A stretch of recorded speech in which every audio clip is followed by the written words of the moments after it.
We actually use the volatility to our advantage. We are what is called a liquidity provider. So when our stocks get hit hard, or stocks that we're interested in get hit hard, and our research is pointing toward them as primary beneficiaries of the way the world's going to transform, we will buy. Cathie highlights the significance of 5 key innovation platforms: robotics, energy storage, AI, blockchain technology, and multiomic sequencing in life sciences. She believes these platforms will converge, breaking down traditional industry boundaries and transforming the world. Consequently, ARC's research team is structured around technologies rather than sectors, anticipating a future where sector distinctions will fade due to technological advancements. Cathie emphasizes that many investors and analysts still underestimate the potential of these innovations, which creates opportunities for ARC. The team shares its research openly to help people grasp the profound changes taking place.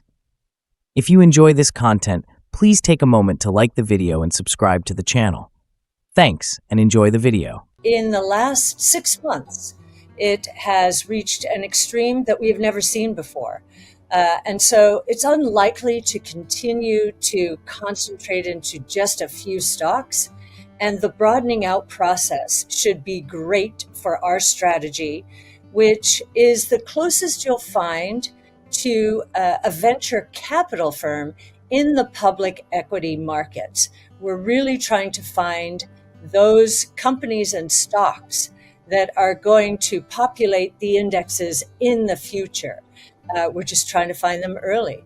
And we give our research away because we think this part of the market is so inefficiently priced.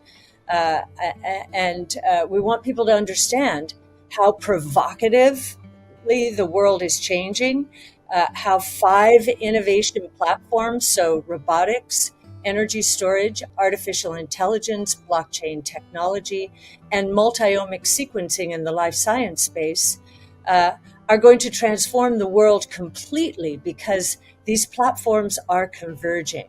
And we've set up our research team to follow technologies, not sectors, because we think that's the way the world's going to evolve. The lines between and among sectors are going to blur because of technology. So we think the opportunities are immense, and we want to provide a differentiated exposure to innovation. We actually use the volatility to our advantage. We are what is called a liquidity provider. So when our stocks get hit hard, or stocks that we're interested in get hit hard, and our research is pointing toward them as primary beneficiaries of the way the world's going to transform, we will buy. And when, on the other hand, the market gets really excited about some of our stocks, we will sell, even though, and what I mean by that, this is just trimming around the edges. I'll give you an example. Tesla is our largest position, and as a firm, and we have, when it got down to 100, 150 in the last couple of years, we were buying aggressively. As it has scaled up to roughly 250, we'll take some profits. Now, why do we do that? We do it because disruptive innovation is controversial. And so we know the stocks are going to be volatile. And over the years, we've been able to add to our performance by trimming when stocks are really scaling at a very rapid rate, and by buying when they are falling. So, buy low, sell high. But we really do that just at the margin, because we are a high conviction manager. So you're not going to see us flipping in and out of stocks. We have right now a portfolio that has been fairly concentrated. And so our conviction is very high as we wait for lower interest rates and a broadening out of the market to take our highest conviction names higher. Cathie shifts the discussion to economic indicators, pointing out a mix of strong and weak data. On the positive side, she highlights robust productivity growth of about 2.5% to 3% and wage increases averaging 4%. This indicates that companies are sharing wealth with their employees, aligning with ARC's belief that innovation and productivity will drive sustainable economic growth. However, Cathie also raises concerns about weak non-farm payrolls, temporary employment, and ISM service reports, which suggest underlying fragility in the labor market. While unemployment remains lower than expected at 4.1%, other metrics like temporary help employment and manufacturing activity present a less optimistic outlook. You know, the indicators that were strong were healthcare, education, government primarily. If you looked at cyclical indicators, exceedingly weak, still exceedingly weak. So that's non-farm payroll. The unemployment rate, so the headline number, actually ticked down from 4.2% to 4.1%. Many thought it would tick up. It did not. And then the average hourly earnings were a bit stronger as well, 0.4% month to month. Expectation was 0.3. So average hourly earnings are going up 4% on average per year. Now, productivity, it seems, is in the 2.5% to 3% range. So what that means is if average hourly earnings are at 4% and productivity 2.5% to 3%, then the underlying inflation rate is in the 1% to 2% range, probably. So that's good. It's good that wages are going up as productivity goes up. Corporations are sharing some of the wealth. On the negative side of the unemployment rate, the manufacturing was down, temporary help was down. Temporary help's a leading indicator, but it's been coming down for a very long time, so it hasn't been much of a leading indicator. Hours worked were down about 0.3%. So that takes away from some of the very positive statistics. And if you looked at the ISM service report this week, employment in that report was surprisingly weak, just like in the manufacturing part of that report. So again, conflicting indicators. In terms of the week-to-week initial claims, those have surprised on the low side of expectations. This week, JOLTS, so job openings, those surprised on the high side of expectations after coming down fairly dramatically. So that was interesting. And I guess the only other variable on the labor side was the Challenger layoff survey. That shot up 53% on a year-over-year basis. So we know there are layoffs. We read them in the newspapers, and they are up 53% on a year-over-year basis. So in terms of, I'm now going to separate just in the last month, just the balancing act that's going on here in the world of economic statistics.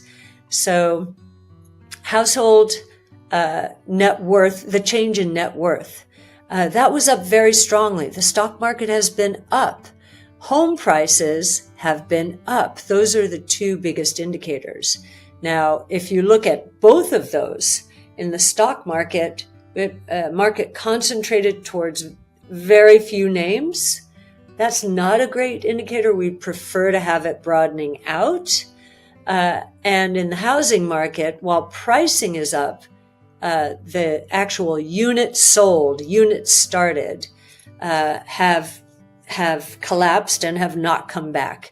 In fact, I look at some of these indicators and, I started in the business when I was in college in the late 70s, and some of these housing indicators, the home sales, existing home sales, new home sales, they are lower now than they were when I started in the business. That's crazy. The population is so much larger. It's quite shocking. The number of people trapped in their homes by very low interest rates. They can't move because if they do and take on another mortgage, their mortgage rates will go up twofold or threefold, maybe even fourfold. And so that's definitely lowered the velocity of housing. And that's not so great. Also positive, I mentioned University of Michigan survey. Here you can see it ticked up. Again, I think inflation coming down is very important there. We saw retail sales in the month of August, reported in September. They were up very slightly, in fact, probably down in real terms, but they did not fall back much after a very strong reading, the 1.1% the previous month. So we have to put that in the strong camp. Mortgage applications in the housing realm have been moving up quite nicely. So that's a positive for housing. Industrial production was up strongly in this last month. And that's after a significant decline. But the revisions there are now starting on the upside. And then finally, the ISM for the service sector, that was much stronger than expected. Okay, so those are the strong. Now, on the weak side, leading indicators are still falling. They've been falling for, I think, 2 years. Leading indicators, when I started in the business, if they were down 3 months in a row, then the probability of recession was very high. So there is something in the underlying economy that is not well for the leading indicators to continue down. If we look at the personal income and saving, we saw something that, again, I was shocked to see this, the revision so significant that the saving rate went from 2.9%. That's where we thought it was the last time we showed you charts. It's now 5%. I think we have this on the next chart. So it's now 5%. Now we were operating under the assumption that the saving rate was very low, and it's low by historical standards, but it's not as low as we thought it was. And one of the reasons is transfer payments. So government subsidies have been much higher than expected, and dividends. Those were the two primary indicators to revise the saving rate up.